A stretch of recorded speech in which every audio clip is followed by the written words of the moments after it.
நீங்கள் நல்லா நோட்டீஸ் பண்ணியிருந்தீங்கன்னா உங்கள் ஃப்ரெண்ட்ஸ் ஆர் ஃபேமிலியில் சில பேர் ஷார்ட் டெம்பர்டாக இருப்பாங்க, அதுவே சில பேர் தோனி மாதிரி கூலாக இருப்பாங்க. இதெல்லாம் எதனால யோசிச்சிருக்கீங்களா? இதுக்கு காரணம் உங்கள் பாடியில் உள்ள கஃபா அண்ட் பித்தாவோட அளவு தான். ஃபார் எக்ஸாம்பிள், பித்தா அதிகமாக இருக்கவங்க எப்பவுமே சூடாக இருப்பாங்க, சீக்கிரம் கோவப்படுவாங்க. ஆனால் கஃபா இருக்கிறவங்க காம் அண்ட் கம்போஸ்டாக இருப்பாங்க.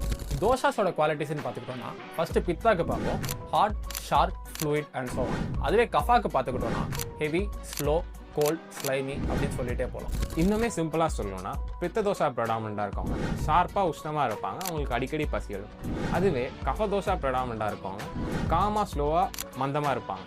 நாங்கள் முன்னாடி சொன்ன மாதிரி இந்த தோஷாஸோட லெவல் நம்ம உடம்புல நார்மல்ஸை விட இன்னும் அதிகமாகும் போது நம்ம பல டிசீஸை ஃபேஸ் பண்ண வேண்டியிருக்கும்.